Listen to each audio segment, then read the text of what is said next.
Graças a Deus. Glória a Deus. Eu tenho uma folha de presença para passar para você. Tudo aquilo que você escreveu na semana passada está digitado. Alguns e-mails voltaram. Então você, por favor, checa se o teu nome está escrito corretamente. Se você não mentiu a sua idade, se ela está certa aqui. Seu celular, todos aqui foram incluídos num grupo de estudo do WhatsApp. E o seu e-mail. Se você não recebeu as 3 primeiras páginas da apostila até agora, é porque alguma coisa deu de errado no seu e-mail, porque a maioria já recebeu. Quem recebeu? Levanta a mão, por favor. Que bom. Então, você checa aqui o seu e-mail, que está aqui digitado, e tica ele se está ok. Senão, você pode pôr o acerto necessário aqui para que ele chegue para você, tá bom? E se você não está aqui ainda, é hoje o primeiro dia, não tem problema, tem umas linhas em branco aqui no final, mais uma página aqui, você pode preencher conforme o padrão aqui, nome, e aí a gente já vai te incluir também no nosso grupo do WhatsApp. Deixa eu te dar uma dica do nosso grupo de WhatsApp. Ó, olha para mim aqui, gente. Se você estiver assim doido para dar bom dia para alguém, não dê no nosso grupo de WhatsApp, amém? Se você amou aquele videozinho que falou profundamente ao seu coração sobre como é que se pesca sem vara, não ponha no nosso grupo de WhatsApp, amém? O nosso grupo de WhatsApp ele foi criado para que a gente tenha um canal rápido de comunicação contigo. Então, eu vou pôr os links dos vídeos das nossas aulas no nosso grupo de WhatsApp. Daqui mais 3 semanas, já vai a aula passada num link no grupo. Se eu precisar uma comunicação rápida com alguém sobre algum feriado, alguma situação que a gente precisa comunicar uma agenda, a gente vai usar essa linha que alcança você rapidamente. Não é para a gente ter aquele assunto maravilhoso, cheio de florzinhas, amém? Piscando, GIF, né? GIF, amém? Que se mexe. E você manda para 30 grupos de WhatsApp. Não manda para nós, em nome de Jesus, não manda. Amém? Tudo bem? Aleluia. Na semana passada, nós falamos um tanto a respeito do livro. Entramos, de certa forma, aí no mérito de versões da Palavra de Deus, a Bíblia em si, e o que é melhor para nós, em termos de o português, algumas opções de versão. Nós falamos sobre a Bíblia ser a Palavra de Deus, falamos de fé necessária para agradar a Deus. Sem fé é impossível agradar a Deus, amém? Falamos também que nós vamos aqui nos dedicar a instruir você no manuseio da palavra, né? Porque é importante que o servo de Deus saiba bem manusear a palavra da verdade. A Bíblia diz isso. Então, eu te incentivo a você trazer uma Bíblia de papel. Colocamos aí algumas canetas de papel aí em cima da mesa, se você precisar. Não leva a caneta para casa, deixa ela aí de volta na hora de ir embora, amém? Aí a semana que vem tem caneta para todo mundo outra vez, você pode usar à vontade a caneta. Nós falamos, e esse é um versículo que é importante que a gente leia de novo, que resume bastante a semana passada, que está lá em 2 Timóteo 3,16. Ainda mencionei que todos os livros têm um capítulo 3,16 impactante. Então, se você tiver essa curiosidade, uma hora dessa que você estiver no seu devocional, você abra aí, livro após livro, no capítulo 3, versículo 16, parece que Deus cismou com essa passagem. Aleluia. Alguém que padronizou a Bíblia, caprichou no capítulo 3, versículo 16. Tem muita coisa muito linda E lá em 2 Timóteo 3,16, nós lemos assim: toda a Escritura é divinamente inspirada. Falamos da palavra inspirada, que é hálito de Deus, é o que sai, hálito. E o hálito que sai de Deus, que é um Deus verdadeiro, só pode ser verdade. Então a Escritura é divinamente inspirada, ela é soprada como um hálito. E proveitosa para ensinar, para repreender, para corrigir, para instruir em justiça, para que o homem de Deus seja perfeito e perfeitamente preparado para toda boa obra. Amém? Então, na verdade, fé, a palavra de Deus declara, fé vem pelo ouvir a palavra de Deus. Em Apocalipse ainda diz: bem-aventurado aquele que lê, aquele que prega e aqueles que ouvem, no plural. Então, bem-aventurado aquele que lê e bem-aventurados aqueles que ouvem. Porque alguém está falando para uma plateia que está ouvindo. É bem-aventurado quem fala a palavra, é bem-aventurado quem ouve. Porque fé que agrada a Deus e move montanhas, vem pelo ouvir. E fé é um músculo. Diga para o seu vizinho, fé é um músculo. Pergunta para ele, você está malhando? Está malhando? Está malhando? Está levantando ferro aí? Pois é, fé é o primeiro que você precisa malhar, experimentar, fazer prova de Deus. Fé é um músculo. E eu aprendi isso lá na primeira aula de biologia, lá atrás, acho que estava no ginásio. O professor dizia assim: usou, desenvolveu. Não usou, atrofiou. Músculo é assim: usou, desenvolveu. Não usou, atrofiou. E como toda musculatura, e eu acho que hoje as nossas gerações já se deram conta disso, né? Não saem da academia, tem que se executar, tem que ser exercitado. Senão ele atrofia, ele mingua. Fé é igual. Você precisa exercitar a tua fé. Eu dei aqui alguns exemplos de como, quando logo conheci o Senhor e tive um encontro com Ele, poderoso, eu comecei a exercitar a minha fé. Como é que se faz isso? Deus diz: eu quero que você me prove, me experimente, né? Faça prova dEle, que Ele existe. Quando você percebe Ele no teu cotidiano, cada dia vai ficar mais fácil de você exercitar a tua fé. Lá mais para frente nós vamos ler, mas o apóstolo Paulo declara que ele, vendo um homem e vendo que ele tinha fé para ser curado, impôs-lhe as mãos e o tal foi curado. Por quê? Porque fé é alguma coisa que a gente meio que também está escrito na tua testa, eu creio. E Paulo viu aquele homem e pelo jeitão dele falou: pá, esse cara aí tem fé. E ele foi curado por causa da fé que ele tinha.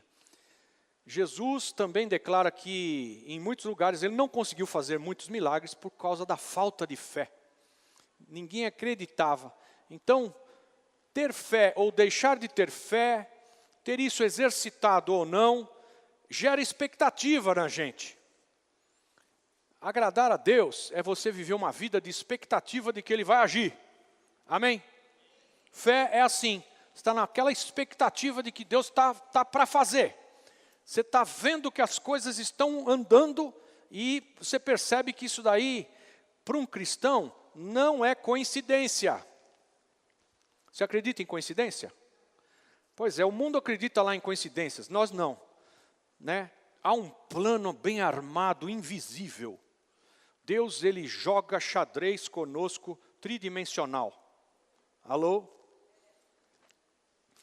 Uma peça daqui, outra para lá, outra para cá, outra para lá, que é para a gente cumprir bem o plano dele. Então, é importante que você discirna ele no teu cotidiano. E é importante que você, pela Escritura, entenda que ela é a palavra de Deus, ela é divinamente inspirada. Então, você pode aprender da Escritura. E a Escritura foi dada para um proveito, para ensinar, para repreender, para corrigir, para instruir em justiça. e para que o homem de Deus seja perfeito e perfeitamente preparado para toda boa obra. Amém. Estão comigo? Vocês creem que essa é a palavra de Deus inspirada? Porque às vezes a gente fala, não, peraí, vamos tirar, arranca essa página aqui, vai. Tanta gente já fez isso e abriram outras seitas, outros ritos. Nossa página não combina com o resto, tira. E nós não podemos agir com esse crime, porque tudo isso daqui nos apresenta um só Deus, que é completo. E as páginas dessas palavras, elas compõem como um grande quebra-cabeça uma imagem de um só Deus, que nos quer, Ele nos quer. Então, vamos entender essa palavra como algo que é tipo um manual de instruções do proprietário que Deus deixou, Ele como Criador, para que você entenda como é que a gente funciona. Amém? Glória a Deus. Então nós vimos que homens escreveram, e aí são 40 autores que escreveram inspirados pelo Espírito. Aliás, eu posso te dizer que 2/3 das Escrituras foram ditadas por anjos. Alô? Em vários lugares a gente escuta ali que o anjo do Senhor diz, escreve. E o anjo ditou o texto. E o homem foi escrevendo, era um homem escrevendo, ouvindo do anjo. Há outros tantos textos, em especial do Novo Testamento, onde Deus está escrevendo a palavra no nosso coração, são homens santos, separados, inspirados pelo Espírito Santo, escrevendo. O Novo Testamento, ele tem um cunho diferente. O Espírito Santo já fala conosco. No Velho Testamento, o Espírito Santo, de vez em quando, ele tomava alguém. E depois ele ia embora. E esse alguém voltava a ser o velho alguém. No Novo Testamento, o Espírito Santo veio e entrou em nós. E aí esse velho alguém morreu. E agora tem um novo alguém ali que é o tempo todo cheio do Espírito Santo. Homens inspirados assim pelo Espírito Santo escreveram os textos das Escrituras Sagradas. É gente que tem Deus morando dentro deles. E é isso que Deus espera de cada um aqui. Amém? Nós falamos também que a revelação das Escrituras, ela é progressiva. E nós vamos começar hoje aqui falando um pouquinho sobre isso. Então, retomando de onde a gente começou, de onde a gente parou, semana passada, Deus quer que suas criaturas o sirvam por livre escolha. Por isso, Ele deu ao homem o livre-arbítrio. Sabendo que o homem ia pecar, Deus providenciou a salvação e uma das pessoas da triunidade, Deus, o Filho, ofereceu-se para executar esta salvação, isto é, para receber em si a penalidade que é do homem. Por isso ele é o Cordeiro conhecido antes da fundação do mundo e morto desde a fundação do mundo. Então veja só o impasse aqui para você entender. Deus, Ele não queria criar um monte de robozinho, amém? Ele queria criar alguém à imagem e semelhança dele, um ser tremendo que tem em si, como também Deus tem, livre-arbítrio. Você tem a sua vontade e você vai executar conforme a sua vontade. Você vai fazer ou vai deixar de fazer, vai decidir, vai para frente ou vai para trás, conforme a tua vontade. Gente que Deus espera que o adorem, que o contemplem, que o amem, porque decidiram assim, não porque isso já estava no programa escrito e não tem nenhuma opção. Para que isso aconteça, gente, Deus ele se pega numa saia justa. Porque assim, se eles vão ter livre-arbítrio, eles vão poder optar por seguir o bem ou seguir o mal. Se Deus criou o bem, quem seguir atrás dele e se aproximar daquilo, vai para o bem. Eu entendo que ele nem precisou criar o mal. O simples fato de você dar as costas para o bem e andar para o outro lado, te leva para o mal. É como luz e trevas. Está lá a luz acesa, você vai em direção à luz, você vai ficar cada vez mais no claro. Você se afasta da fonte de luz, você vai indo para as trevas. É um universo bipolar. Você vai e caminha em direção à verdade, você vai tendo cada vez mais gosto pela verdade, você vai andando na verdade.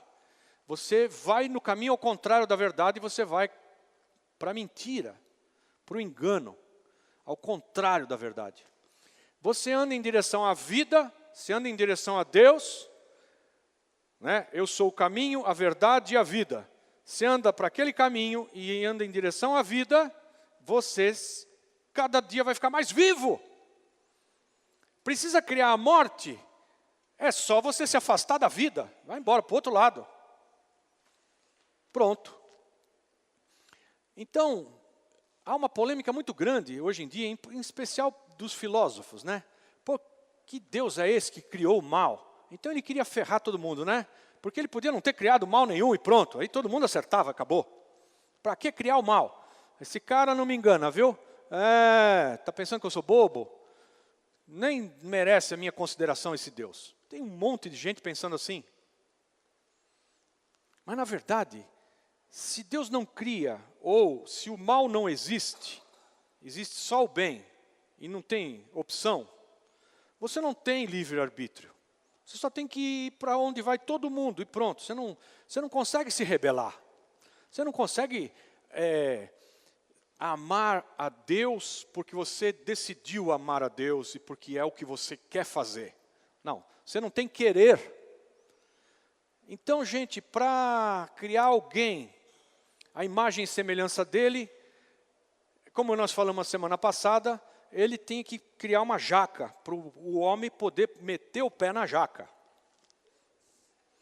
Porque se não tiver jaca, você não mete o pé na jaca, não tem como. E aí você não tem livre-arbítrio, e aí você não é a imagem e semelhança de Deus. Então fica essa arapuca armada do mal que nos cerca, e que muita gente opta pelo mal, e não opta pelo bem. Muita gente fica nessa situação de, se Deus existisse, se Ele se importasse mesmo, não ia deixar acontecer essa calamidade com aquela pessoa que a gente vê calamidade todo o tempo, né? Baita injustiça, coisas terríveis, né? Não precisa ir longe. Síria, morre gente lá que não tem nada a ver com nada, e por aí vai. Ou então a escola americana, em que ele vai, né, atirando em todo mundo. Se Deus existisse, ele jamais deixaria um atirador com uma AR-15 entrar numa escola e detonar um monte de criancinha. Na verdade, nós vamos chegar nisso daqui a pouco, mas adiantando um pouquinho dessa página, o diabo está vivo e ativo no planeta Terra. Ele vem para roubar, matar e destruir. E Deus está deixando. Porque Ele vai julgar o diabo. Mas eu já de antemão posso te dizer que a palavra declara que Ele julga, Deus vai julgar pelo que você fez. Não pelo que você intentou no seu coração. Porque você pode dizer, eu mato essa mulher. Eu vou pegar ela quando eu chegar em casa e vou quebrar o pescocinho dela. E aí, até que você chega em casa e olha aquele bilu, bilu, bilu, você pode falar, não vou matar. E Deus não vai te julgar por ter quebrado o pescocinho dela. Deus vai te julgar se você quebrou mesmo. E o diabo está aqui para roubar, matar e destruir, e Deus vai julgá-lo. E quando ele tiver posto em prática tudo o que ele intentou no seu coração, ele vai ver com Deus. Assim como os que o seguem também vão. Então isso faz o Deus Criador, ele mesmo se colocou numa saia justa, que é, para eu criar o homem, a imagem e semelhança minha, eu preciso que ele possa decidir pelo engano, pelo erro, pelo motim, pela rebelião. Ele pode seguir outro caminho que não eu. E para que isso aconteça, Deus então cria uma situação em que o homem tem que provar seu amor e a sua obediência a Deus. Ou seu ódio, ou seu amor por outro Deus, ou sua rebelião, e ele vai intentar e vai pôr em prática coisas que ele decidiu no seu coração. Estão comigo? Pois é.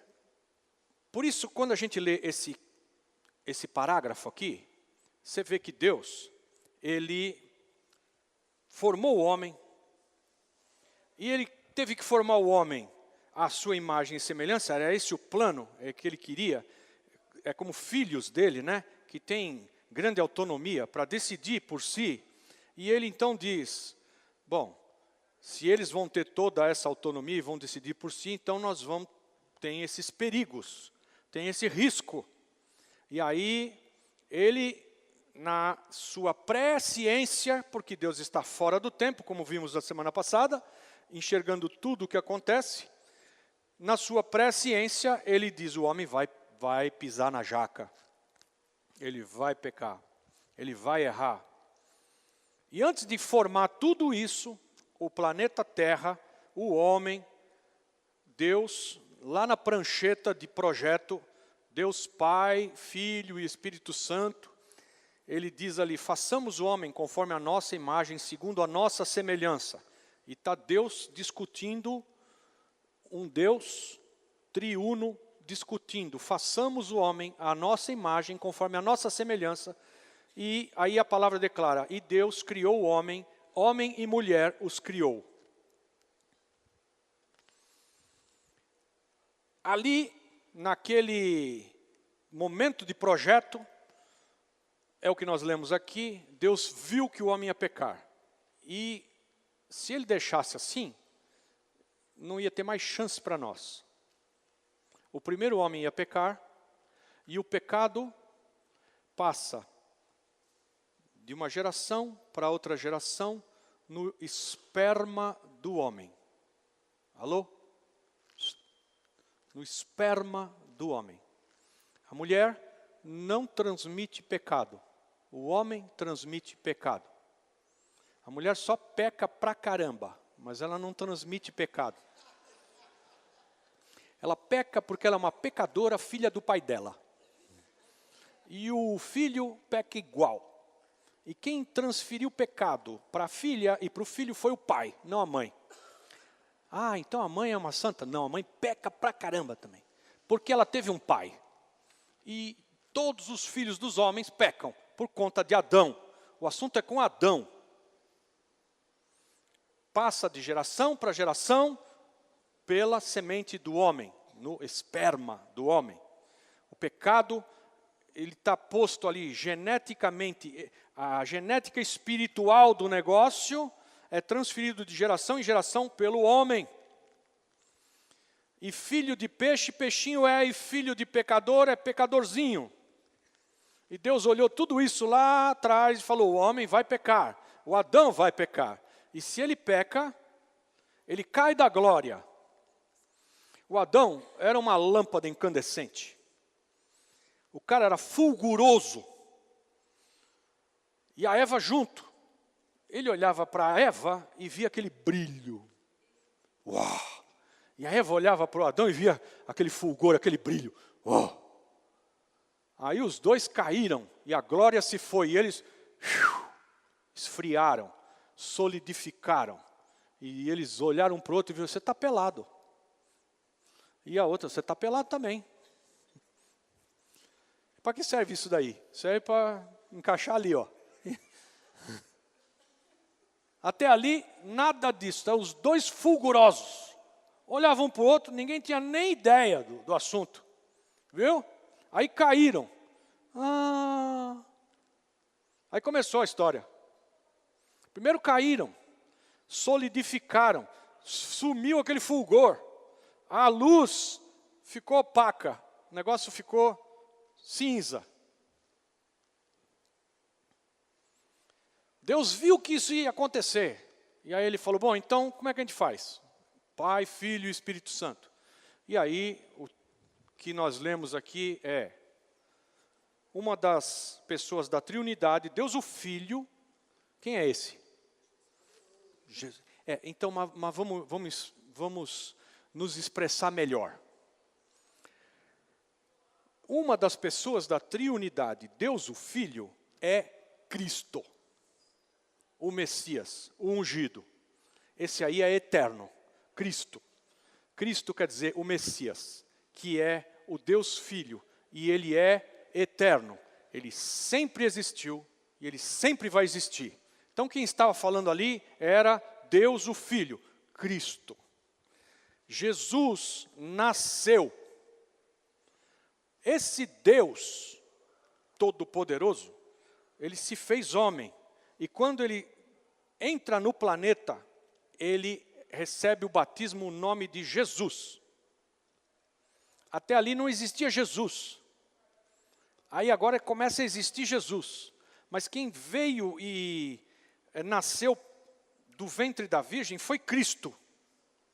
E quando ele nasce, o chamam no seu caráter humano, Jesus. Entendem isso? É muito importante isso, porque Deus não pediu para ninguém aqui ser a imagem de Jesus. Deus quer que você seja tal qual Cristo, que é eterno. Jesus morreu, amém? Mas Cristo continua, é o mesmo. Mas a morte não teve poder sobre o Cristo, que estava em Jesus. Porque ele é eterno. Então mataram o homem, mas o Cristo, o Deus Filho que estava ali, no corpo de Jesus, continua. A morte não teve poder sobre ele. Então esse é o Deus Filho que ofereceu-se para executar essa salvação. Isto é, para receber em si a penalidade que é do homem.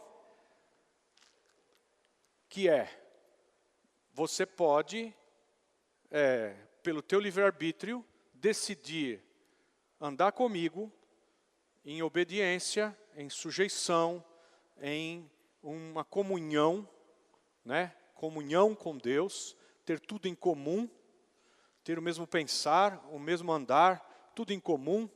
Ou você pode seguir o teu caminho. Deus viu que o homem ia seguir o seu caminho. Então ele providencia uma segunda chance. Pergunta para o teu vizinho, você gosta de segunda chance? Diga para ele, Deus é bom, te deu outra chance.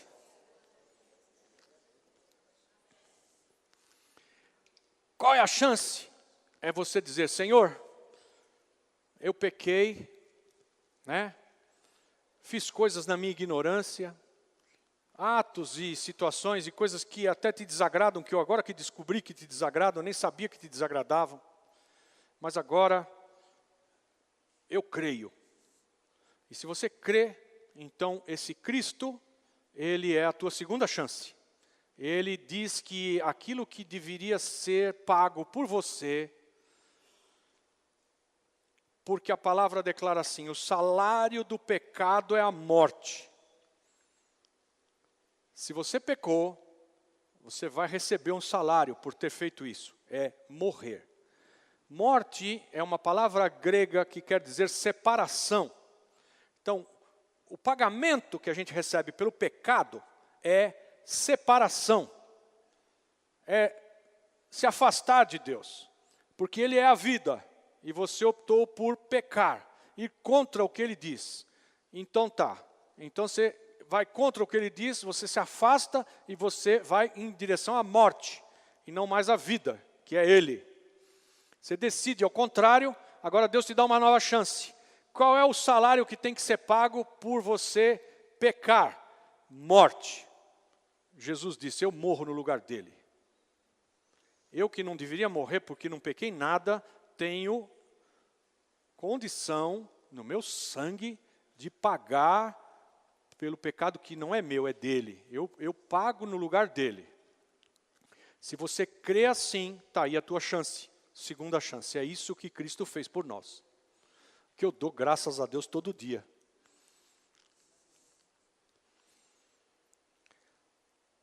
Acontece que como Deus está fora do tempo e ele enxergou a história toda acontecendo, ele diz que esse Deus Filho, o Cristo, o Filho do Deus vivo, ele foi crucificado para pagar com a sua morte o preço da minha transgressão.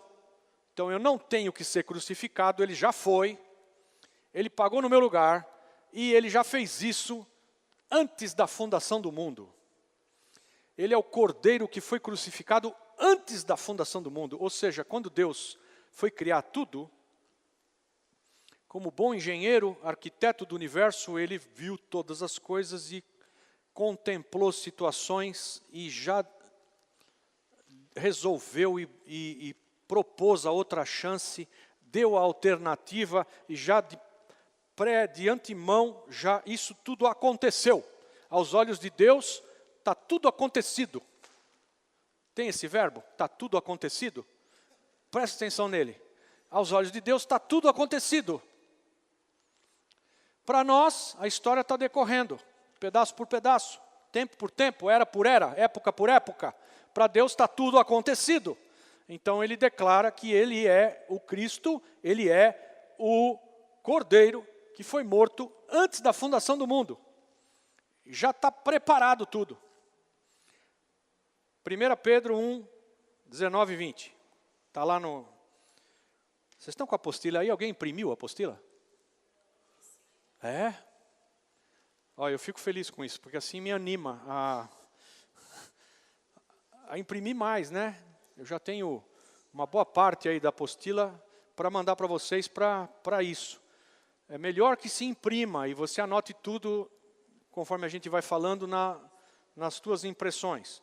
Mas tem gente que é mais jovem, né? Amém? E fica aí digitando tudo, sei lá, vocês que sabem. Eu não sei.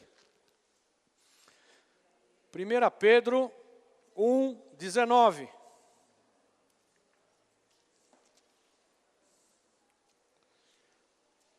Ó, nós estamos aqui para aprender a palavra, certo? Se eu disser para... Quem pode ler o texto para mim? O cara troca as vírgulas de lugar, não para na hora que tem que parar, ele atropela, lê coisas erradas. Ó, olha para mim.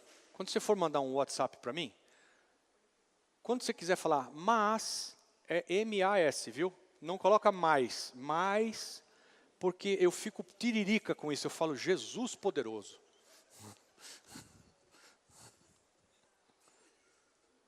Mas é um monte de gente que faz o dia inteiro. Mas, gente, é mas, porém, todavia, contudo, é primeiro ano. Mas, o cara põe mais, só falta pôr um sinal de mais. Eu digo isso porque se eu pedir, bom, então quem abriu aí, lê aí. Aí o cara, ele tropeça na sílaba, aí lê o negócio todo torto. E ninguém entende nada, porque se você põe a vírgula no lugar errado, pronto, mudou tudo. Então eu fico numa angústia, que eu falo, vou ler tudo, ou eu dou a oportunidade de eles lerem, e aí quando eu dou a oportunidade para alguém e ele lê tudo errado, eu falo, está errado, e o cara nunca mais volta aqui.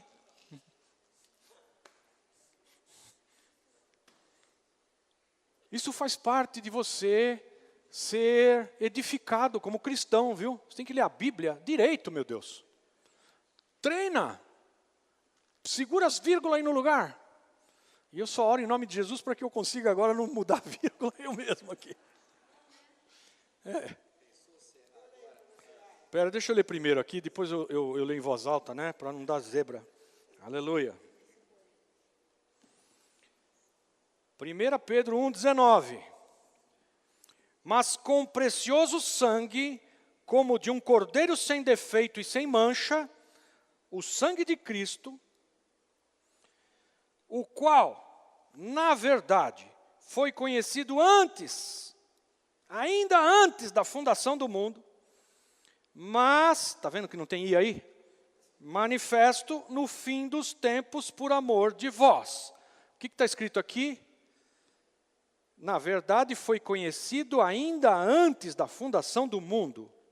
O sangue de Jesus que estava sendo vertido na cruz há 2000 anos, isso aconteceu, ele foi conhecido antes da fundação do mundo, mas manifesto no fim dos tempos por amor de vós. Quer dizer que, olha, para exemplificar o que eu já falei na outra aula, Deus chama de Jesus se manifestar no fim dos tempos, ele morrer na cruz há 2000 anos. Isso é o fim dos tempos. Então, quando se fala, nos últimos dias, os vossos filhos profetizarão, não é estes dias de 2000 anos, é desde Jesus. É o fim dos tempos. Quando Jesus veio e morreu, é o fim dos tempos. De lá para cá, 2000 anos de fim dos tempos. Entenda isso. Com Deus, as coisas não acontecem em fast food. Deus não pede hambúrguer. O assunto dele é Masterchef, né? E vamos cozinhar, e tem um monte de especiaria, e o negócio demora, tem que curtir o molho, deixa descansar, né? Não é essa de, o negócio está escrito lá, o horário que foi feito, você tem mais 3 minutos para comer isso aqui, senão vai passar do vencimento. Não dá. Pois é. Por que eu digo isso? Porque Deus já, esse preparo, todo esse banquete que nós temos hoje, está sendo preparado ao longo de muitos anos, de milênios. Né? Os últimos dias não são 2 dias, do jeito que a gente entende aqui, são 2000 anos. Então, as coisas com Deus, diga para o seu vizinho aí, Deus não se atrasa, Deus não se adianta, está tudo no cronograma. Diga para ele aí, está tudo no cronograma. Você que é apressadinho, diga para ele aí, você que é apressadinho, você quer para ontem, vai comer cru. Mas com Deus não é assim, Ele não é pego de surpresa. Você não consegue pegar Deus de surpresa. Ah, não pensei nisso. Não existe isso. Não tem. Então, está tudo no programa. E Cristo, Ele foi crucificado antes da fundação do mundo, como nós lemos. Apocalipse 13:8. Vamos lá.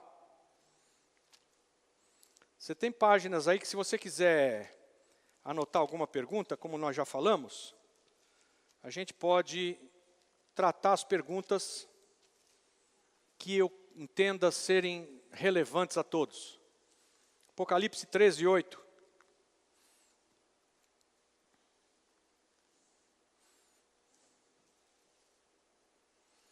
E adorá-la-ão.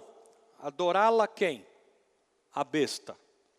Todos os que habitam sobre a terra. Esses, cujos nomes não estão escritos no livro da vida do Cordeiro, que foi morto desde a fundação do mundo. Amém? Então, Jesus foi morto lá atrás, antes da fundação do mundo, não há 2000 anos, lá atrás. Ele é eterno, Ele é o Cristo, e Ele se deixou matar no nosso lugar, e morreu a nossa morte. Morte não tem autoridade sobre Ele, não o conseguiu reter. Ele ressurgiu e vive. Aleluia! Mas isso aconteceu já. Lá atrás, lá na prancheta de projeto. Quanto tempo faz isso? Olha, se a gente for contar aqui desde Adão, isso faz 6.000 anos. De Adão. E aonde põe os dinossauros nessa parada? Você pode, como um pastor ignóbil, dizer que não existiram dinossauros, que é tudo invenção humana. Mas isso é para pastor ignóbil, amém? Para nós aqui, teve dinossauro, tá? Tem um monte de pegada de dinossauro aqui em Minas Gerais. E um monte de osso de dinossauro. E se você quiser, você pode ir lá no Museu de História Natural em Nova York, na cara do Central Park, e ver os dinossauros lá todos. Os que são de plástico, que são montados, e os de verdade, que são de osso. Tem algum engano com os cientistas que hoje datam as coisas de tantos mil anos de idade? Tem enganos. Deixa eu te dizer uma besteira que eles fazem. Se eu quiser datar qual a idade desse pedestal, eu tenho que supor, olhar para o pedestal e falar, bom, isso aqui deve ter no máximo 20 anos, vai.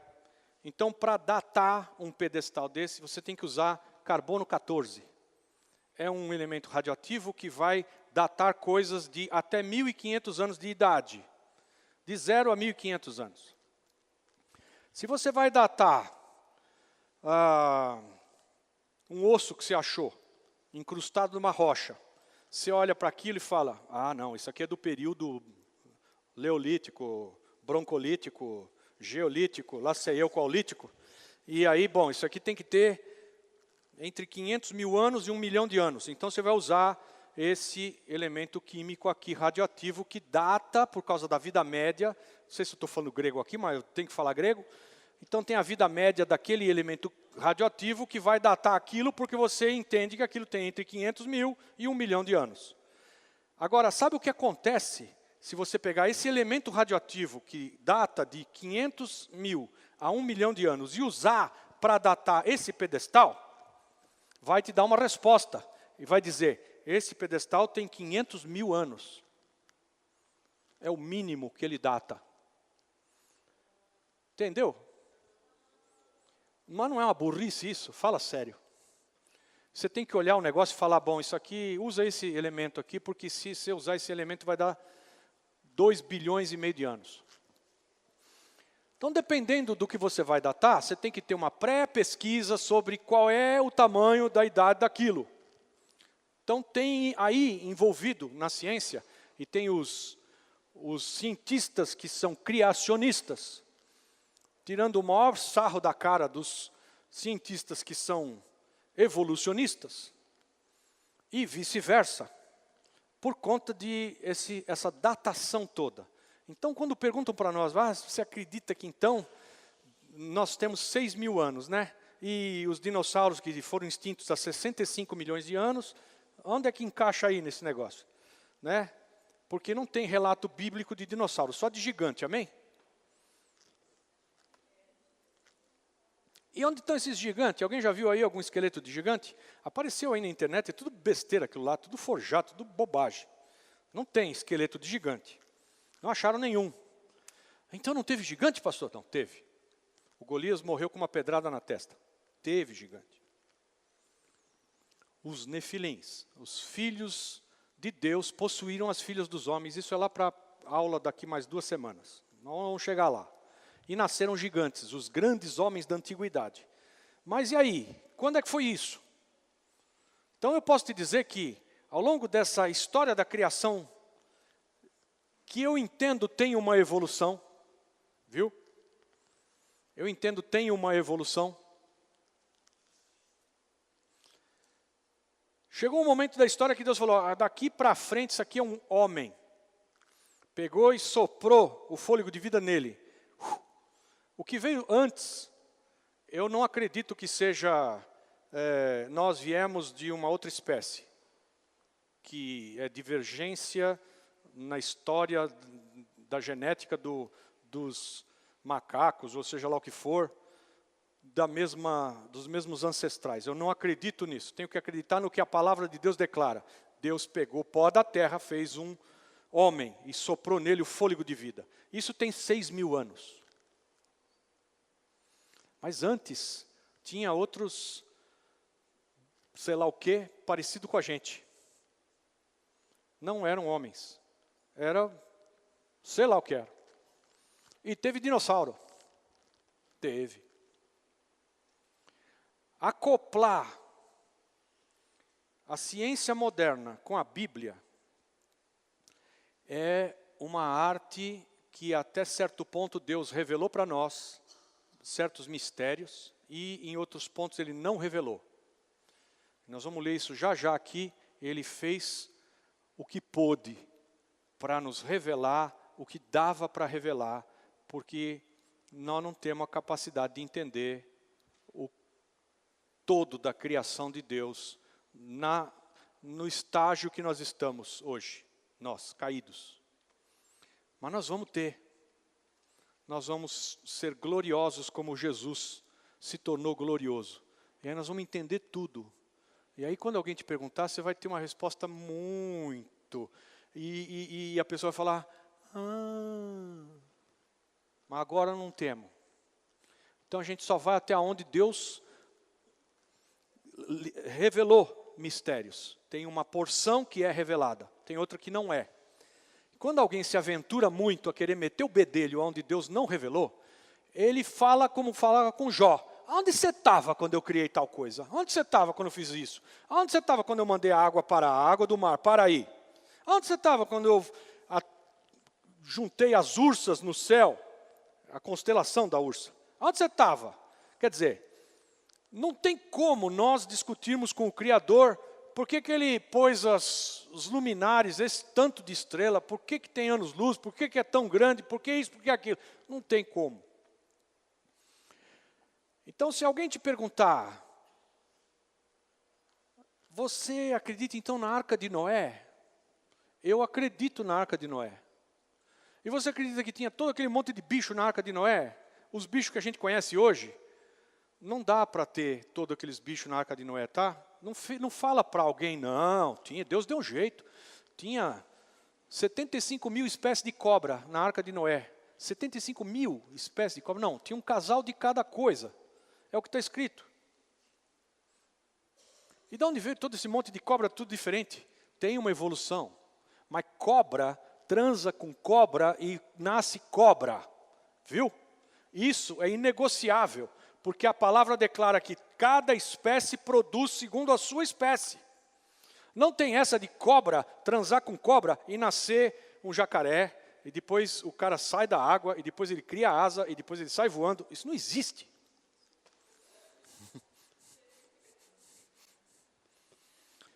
Porque Ele criou as aves que voam, e Ele criou os répteis que rastejam, e Ele criou os peixes no mar. Está tudo escrito como Ele criou, e cada espécie produz segundo a sua espécie. Os homens agora estão brincando, né, de querer mexer com essa biologia e de uma maneira muito, muito perigosa. Deus não revelou tudo na Bíblia, porque estamos limitados pelo pecado e não temos capacidade para entender tudo agora. Mas antes disso, gente, lá em João, aí o versículo lá de cima, João capítulo 16, versículo 12, fala que a revelação do Senhor é progressiva. Diz ali, ainda tenho muito que vos dizer, mas vós não o podeis suportar agora. Quando vier, porém, o Espírito da verdade, Ele vos guiará a toda a verdade, porque não falará por si mesmo, mas dirá o que tiver ouvido e vos anunciará as coisas vindouras. Amém? Então, há um tempo da nossa vida em que a gente recebe um pedaço da revelação. Uma parte, uma camada é a melhor palavra. É a melhor. Uma camada da revelação. Mas aí Deus vai pondo camada sobre camada e vai aperfeiçoando a sua revelação e vai completando. E ela vai ficando mais nítida a ponto de nós, quando chegarmos na glória, a palavra declara que o conhecimento de Deus encherá a terra como as águas cobrem o mar. Então, não vai precisar que ninguém nos ensine, porque o conhecimento de Deus encherá a terra como as águas cobrem o mar. Nós estamos indo para esse caminho, amém? A coisa é de camada em camada. E aqui, nós lemos que tem ainda muito que falar, que dizer, mas não o podeis suportar agora. Quando vier, porém, o Espírito da verdade, ele vos guiará a toda a verdade, porque não falará por si mesmo, mas dirá o que tiver ouvido, e vos anunciará as coisas vindouras. Isso é outra camada. Nós estamos vivendo esses dias, em que o Espírito da verdade veio para nos acrescentar mais revelação. Quem quer revelação? Pois é, para você ter mais camadas de revelação, vai aí a ferramenta. Você precisa se tornar amigo de Deus, tá? Não é que ele é teu conhecido, você sabe onde ele mora, e de vez em quando alguém contou para você que viu ele de relance. Não, amigo de Deus, porque ele gosta de revelar os seus mistérios aos seus amigos. Então é preciso se tornar amigo dele. Tudo bem? Vamos de glória em glória, de revelação em revelação, amém? Glória. E aí, lá em Deuteronômio, por que o livro chama Deuteronômio? Não sabe, né? Porque foi escrito o livro de Levítico, e o livro de Levítico é o livro da lei. Livro de Levítico é o livro da lei, amém? Amém? Aí quando chega na hora de entrar na terra prometida, que o povo todo saiu do Egito e está para chegar na terra prometida, Deus recapitulou, tintim por tintim, o livro da lei de Levítico. E tudo que está no livro de Levítico foi outra vez proclamado a todo aquele povo, por isso chama-se Deutero, que quer dizer dupla, dobradamente. Deuteronômio, nome que é de lei. Ou seja, a lei foi outra vez todinha reproclamada, antes que se entre nessa terra, para que você aprenda a fazer conforme o que Deus nos instrui, conforme as suas ordenanças. Então vamos recapitular tudo que Deus falou. Por isso, Deuteronômio, ok? Então nós estamos agora no livro de Deuteronômio, capítulo 29, verso 29. Diz lá: as coisas encobertas pertencem ao Senhor, nosso Deus, mas as reveladas nos pertencem, a nós e a nossos filhos, para sempre, para que observemos todas as palavras desta lei. Por aqui, então, você entende que tem coisas que são reveladas e tem outras que não são reveladas. Tem coisas que Deus revela aos seus amigos. Ele declara que ele falava com Moisés face a face. Ele não falava como ele fala por sonhos ou por uma voz que vinha das nuvens. Não, com Moisés ele falava face a face. Porque Moisés era amigo de Deus. Então, ele revelava coisas a Moisés. E o que é revelado, que ele descortina, nos pertence. É para entendermos e vivermos. E o que não é revelado, que ainda permanece encoberto, não adianta você ficar elocubrando, porque você fica conjecturando sobre hipóteses, e isso não te leva a lugar nenhum, porque não foi descortinado, continua encoberto, não adianta nada, você vai se desgastar em vã filosofia, em sofismas, né, em fortalezas do conhecimento humano, em raciocínios humanos, e não chega a entender nada do que ainda continua encoberto, porque está encoberto por Deus, ele não vai, você não tem alcance para isso. Mas eu não quero dizer para você assim, ó, menos, viu? Menos. Né? Baixa o facho aí, menos. Não. É mais, viu? Mais. Mais amigo, mais revelação, mais mistérios revelados, mais coisas descortinadas, mais coisas que Deus, né, estava encoberto e Deus trouxe à luz. Amém? É para isso que nós estamos aqui. Não é para você ficar matutando sobre o que está encoberto. Não, é para você descortinar. Permitir que o teu coração agrade a Deus de forma que Ele te arrebate. Enoque andou tanto com Deus que ele foi arrebatado. Deus levou. Sumiu da terra. Nós vamos ler mais para frente a história de Enoque. Literalidade. A palavra de Deus deve ser entendida literalmente. Deuteronômio 18, volta aí um pouquinho no livro, versículos 20 a 22. Diz: mas o profeta que tiver a presunção de falar em meu nome, alguma palavra, que eu não lhe tenha mandado falar, ou o que falar em nome de outros deuses, esse profeta morrerá. E se disseres no teu coração, como conheceremos qual seja a palavra que o Senhor falou? Quando o profeta falar em nome do Senhor, e tal palavra não se cumprir, nem suceder assim, esta é a palavra que o Senhor nos não falou, com presunção a falou o profeta, não o temerás. Ou seja, quando Deus fala, Ele fala assim, vai passar um carro cor-de-rosa, quase atropela um gato, breca com tudo e desvia para a direita e para cantando pneu. Aí, o que acontece? Vem um carro salmão, não é cor-de-rosa, amém? Breca, não tinha um gato passando na frente do carro, era um cachorro. E aí ele desvia para a direita e logo para e pronto, acabou o assunto. E você olha aquilo e fala, pô, peraí. Ou alguém exagerou, não era bem isso, o cara viu mal, errou a cor, era daltônico que nem, que nem eu. Quê? O cara achou que era um gato e era um cachorro, esse profeta está meio cego. Não, não. Quando Deus fala, se cumpre cabalmente do jeitinho que Ele falou. É exato o negócio.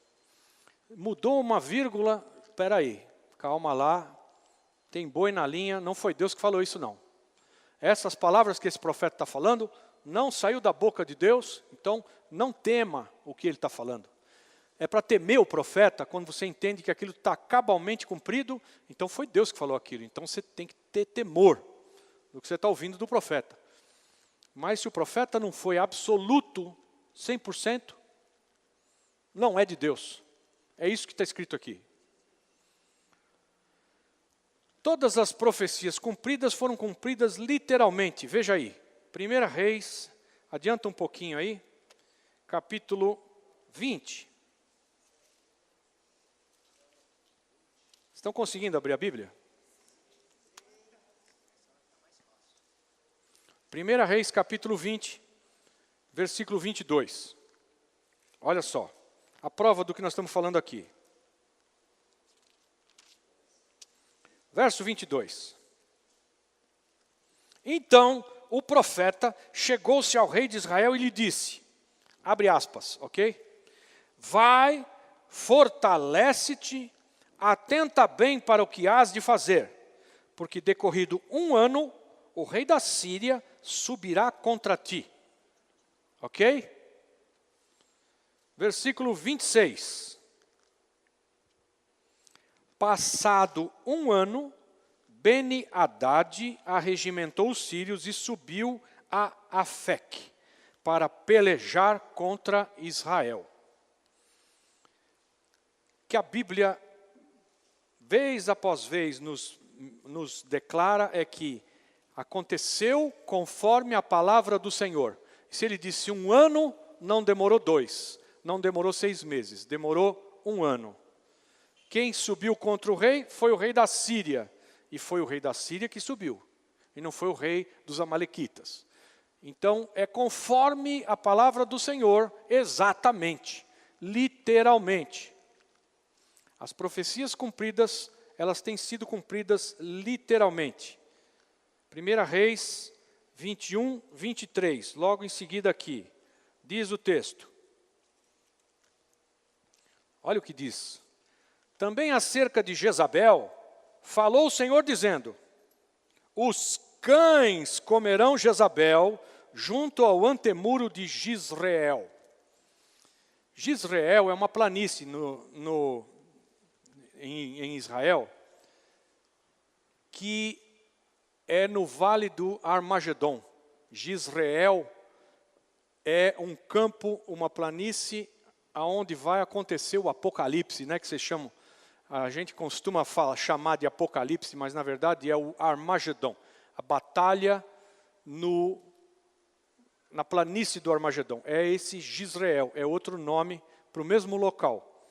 Mas aqui a profecia de Deus diz, Jezabel, os cães comerão Jezabel junto do antemuro de Jizreel. Agora, pula aí para 2 Reis 9. Vamos ler o cumprimento dessa profecia. 2 Reis, próximo livro, 9, 30. E aqui eu vou abrir um parêntese. Depois, Jeú veio a Jizreel, o que ouvindo Jezabel, pintou-se em volta dos olhos, e enfeitou a sua cabeça, e olhou pela janela. Quando Jeú entrava pela porta, disse ela, teve paz Zinri, que matou a seu senhor? Ao que ele levantou o rosto para a janela e disse, quem é comigo? Quem? E 2 ou 3 eunucos olharam para ele. Então disse ele, lançai-a daqui abaixo. E lançaram-na abaixo. E foram salpicados com o sangue dela a parede e os cavalos. E ele a atropelou. E tendo ele entrado, comeu e bebeu. Depois disse, olhai por aquela maldita e sepultai-a, porque é filha de rei. Foram, pois, para a sepultar, porém não acharam dela, senão a caveira, os pés e as palmas das mãos. Então voltaram e lhe disseram, pelo que ele disse, esta é a palavra do Senhor, que ele falou por intermédio de Elias, o tisbita, seu servo, dizendo, no campo de Jizreel, os cães comerão a carne de Jezabel, e o seu cadáver será como esterco sobre o campo, na herdade de Jizreel, de modo que não se poderá dizer, esta é Jezabel. Ou seja, Deus falou que os cães iam comer a Jezabel, e os cães comeram a Jezabel. E não dá para pegar um cadáver com a palma da mão e dizer, essa aí é a Jezabel. Não tinha como. E ela não foi sepultada, porque já não tinha mais o que sepultar. Jeú, agora, trazendo aqui um pouco de pimenta para vocês, eu sei que tem gente aqui que acabou de chegar, mas um pouco de pimenta é sempre bom, amém? Eu li um livro que se chama Paradigma, em inglês Paradigm, é do Jonathan Cahn. Ele é um dos autores mais... ele é um rabino messiânico. O que quer dizer isso? Ele era um judeu, ele anda inteiro vestido de preto, com uma barbona preta, todo pretão, tem uma sobrancelha gigante preta, judeuzão, rabino. Rabino quer dizer mestre, né? Rabi é mestre. Ele era um rabino, é como se fosse um pastor na sinagoga, e ele é convertido. Aliás, ele casou com a Renata, que nós apresentamos para ele. Aqui, ele veio aqui várias vezes na comunhão, casou com a Renatinha, brasileira. E ele é um dos, agora, dos mais conceituados escritores americanos evangélicos. Ele sempre ganha esses best-sellers da revista Times, como livros mais vendidos. E o último é Paradigma. Eu li, é em inglês, só tem em inglês. E aí ele faz um paralelo entre Jezabel e Acabe, que era o marido dela, era o rei. A Jezabel era casada com o rei Acabe. Com Jeú, que é um doidão, esse Jeú que aparece aqui, acabou virando rei, mas ele era doido. E o Jeú moderno do paradigma, adivinha quem é? Donald Trump, que acabou com a raça da Jezabel, que adivinha quem é?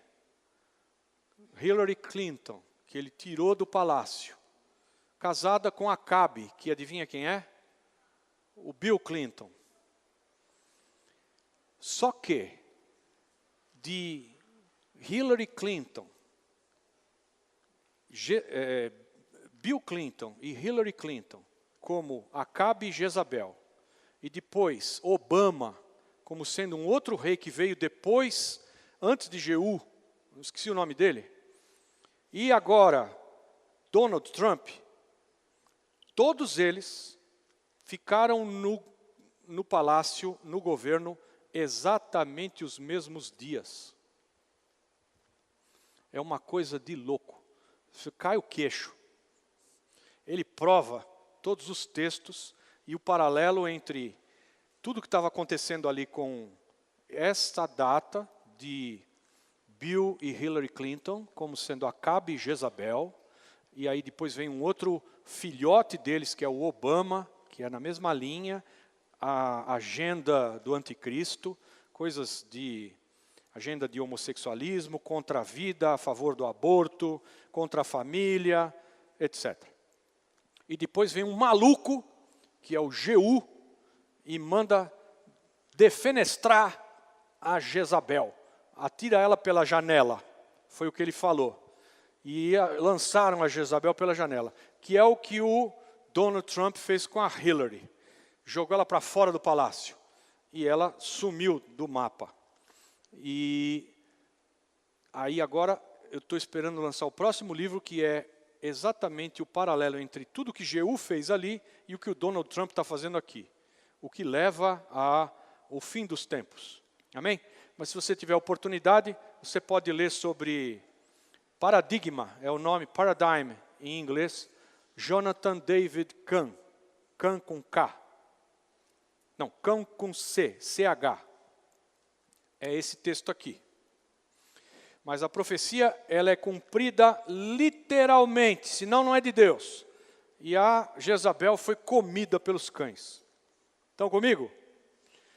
Jesus, em sua primeira vinda, cumpriu, entre outras, as seguintes profecias. Vamos lá? Isaías 7,4. 1, 2, 3, já. Isaías 7,4. E diz-lhe: acautela-te e aquieta-te, não temas, nem te desfaleça o coração, por causa destes 2 pedaços de tições fumegantes, por causa do ardor da ira de Rezim e da Síria e dos filhos de Remalias.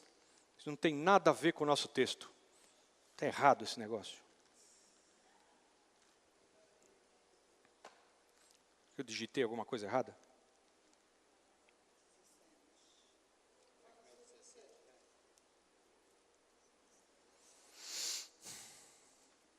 Glória a Deus. Semana que vem eu corrijo. Vamos para Miqueias, vai. Estamos em Isaías, vamos para Miqueias.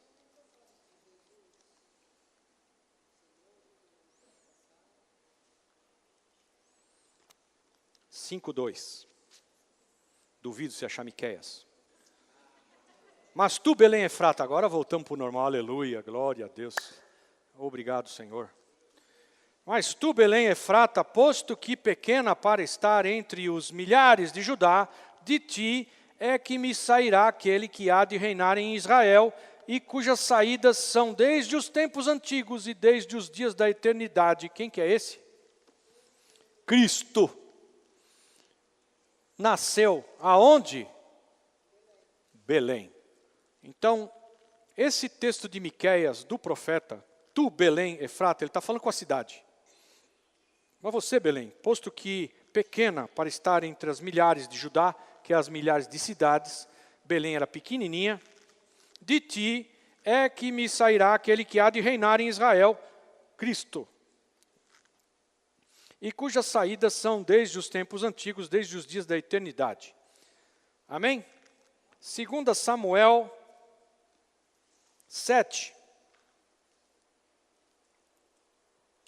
Oh, glória, agora é bem lá para trás, hein? Volta aí 20 livros. 2 Samuel 7.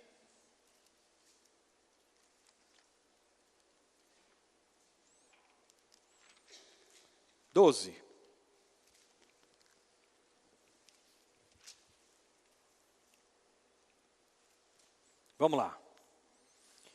Quando teus dias forem completos e vieres a dormir com os teus pais, então farei levantar depois de ti um dentre a tua descendência, que sair das tuas entranhas, e estabelecerei o seu reino. Este edificará uma casa ao meu nome, e eu estabelecerei para sempre o trono do seu reino. Para sempre, amém? Eu lhe serei pai, e ele me será filho. E se vier a transgredir, castigá-lo-ei com vara de homens e com açoites de filhos de homens. Mas não retirarei dele a minha benignidade, como a retirei de Saul, a quem tirei de diante de ti. A tua casa, porém, e o teu reino serão firmados para sempre diante de ti. Teu trono será estabelecido para sempre. Conforme todas estas palavras e conforme toda esta visão, assim falou Natã a Davi. Então entrou o rei Davi e sentou-se perante o Senhor e disse: Quem sou eu, Senhor Jeová, e que é a minha casa para me teres trazido até aqui? E isso ainda foi pouco aos teus olhos, Senhor Jeová, senão que também falaste da casa do teu servo para tempos distantes, e me tens mostrado gerações futuras, ó Senhor Jeová. Que mais te poderá dizer Davi, pois tu conheces bem o teu servo, ó Senhor Jeová, por causa da tua palavra e segundo o teu coração fizeste toda esta grandeza, revelando-a ao teu servo. Até aqui. Deus está profetizando a respeito de um descendente de Davi que iria reinar para sempre. Quem é o filho de Davi? É Cristo. Jesus é descendência de Davi. Nós vamos ver isso mais para frente quando estudarmos a linhagem do Senhor Jesus, tanto do lado de Maria quanto do lado de José, para chegar nele. E a palavra foi cumprida cabalmente. Por último, Isaías 53. Nós não vamos ler Isaías 53? Vamos sim, vamos. Me propus a ler a Bíblia com vocês. Nós vamos ler. Glória. Na hora que eu falei, nós não vamos, o Espírito Santo falou assim, o quê? Nós não tínhamos combinado? Isaías 53, aleluia. Quem deu crédito à nossa pregação e a quem se manifestou o braço do Senhor? Pois foi crescendo como renovo perante ele e como raiz que sai de uma terra seca. Não tinha formosura nem beleza, ele está falando de Jesus. E quando olhávamos para ele, nenhuma beleza víamos para que o desejássemos. Era desprezado e rejeitado dos homens, homem de dores e experimentado nos sofrimentos. E como um de quem os homens escondiam o rosto, era desprezado e não fizemos dele caso algum. Verdadeiramente, ele tomou sobre si as nossas enfermidades e carregou com as nossas dores. E nós o reputávamos por aflito, ferido de Deus e oprimido. Mas ele foi ferido por causa das nossas transgressões e esmagado por causa das nossas iniquidades. O castigo que nos traz a paz estava sobre ele, e pelas suas pisaduras, pelas suas feridas, fomos sarados. Todos nós andávamos desgarrados como ovelhas, cada um se desviava pelo seu caminho, mas o Senhor fez cair sobre ele a iniquidade de todos nós. Ele foi oprimido e afligido, mas não abriu a boca. como um cordeiro que é levado ao matadouro, e como a ovelha que é muda perante os seus tosqueadores, assim ele não abriu a boca. Pela opressão e pelo juízo foi arrebatado. E quem dentre os da sua geração considerou que ele fora cortado da terra dos viventes, ferido por causa da transgressão do meu povo? E deram-lhe a sepultura com os ímpios, e com o rico na sua morte, embora nunca tivesse cometido injustiça, nem houvesse engano na sua boca. Todavia, foi da vontade do Senhor esmagá-lo, fazendo-o enfermar, quando ele se puser como oferta pelo pecado. Presta atenção, olha para mim. Tudo isso aqui que nós lemos está no passado, até agora. Ele fez, ele aconteceu, é Jesus. Nós o reputávamos, e ele tal, e ele levou, né? Aí, quando chega aqui, ele fala, quando ele se puser como oferta pelo pecado, que está no futuro. Mudou o tempo aqui. Muito importante. O profeta está declarando aqui que tudo isso que ele descreveu que tinha acontecido, está no futuro. Quando ele se puser como oferta pelo pecado, verá a sua posteridade, prolongará os seus dias, e a vontade do Senhor prosperará nas suas mãos. Ele verá o fruto do trabalho da sua alma e ficará satisfeito. Com o seu conhecimento, o meu servo justo justificará a muitos, e as iniquidades deles levará sobre si, tudo no futuro. Pelo que lhe darei o seu quinhão com os grandes, e com os poderosos repartirá ele o despojo. Porquanto derramou, passado, a sua alma até a morte, e foi contado com os transgressores. Mas ele levou sobre si o pecado, passado, de muitos, e pelos transgressores intercedeu. Passado. É tremendo. Deus declara pela boca do profeta o que já desde a fundação do mundo já está tudo feito, tudo que ele já passou, e diz quando ele fizer isso. Porque Isaías veio muito antes de Jesus. E ele fez, Jesus veio e cumpriu isso aqui. Salmo 22, 16. Abre lá. Nós estamos em Isaías, tem que voltar aí uns 4 livros.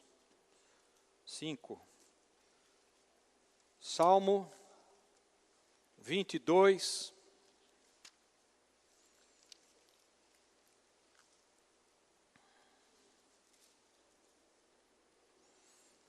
Pois cães me rodeiam, um ajuntamento de malfeitores me cerca, transpassaram-me as mãos e os pés. Isto é o que aconteceu com Jesus, que está aqui relatado, que o profeta profetizou que ia acontecer com ele no futuro. Transpassaram ele de mãos e pés, e malfeitores o cercavam. Ele foi crucificado entre 2 ladrões. No Novo Testamento nós vamos dar bastante ênfase a isso.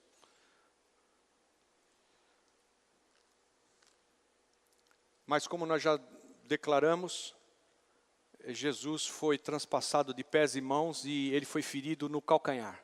A serpente o feriu no calcanhar, amém? E ele, o descendente da mulher, por que Jesus é chamado descendente da mulher? Quem é a mulher? Israel.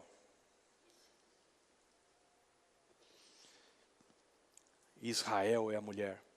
Nós vamos chegar lá e vamos ver que Deus casou com Israel. E Israel traiu Deus. E Deus deu carta de divórcio para Israel. E por um tempo ele a rejeita, mas depois vai tornar a tomá-la para si. A mulher, quando a Bíblia fala da mulher, é Israel. Ele é o descendente da mulher, é Israel. Se você quiser jogar para cima da Maria, não está também errado, porque Maria era israelita. Mas ali, profeticamente, ele está falando do descendente da mulher Israel. E o descendente da mulher, o descendente de Israel, vai ferir a serpente na cabeça. E a serpente vai feri-lo no calcanhar, porque ele foi transpassado pelos pés, né? Essa é a morte de cruz. Você enfia um prego nos pés do crucificado e ele morre por asfixia, porque ele precisaria se firmar sobre os pés para poder respirar. Mas como o pé dele está traspassado, ele não consegue porque dói demais. Então ele se prostra e se deixa cair sobre as mãos. E quando você está com o teu peso todo segurando nos punhos aqui assim, você sufoca. Assim. O ar não entra. Essa é a morte de cruz. Então a serpente o feriu no calcanhar. Mas a morte não teve poder sobre ele. E agora ele volta e ele vai ferir a cabeça da serpente. Nós vamos chegar lá. Amém?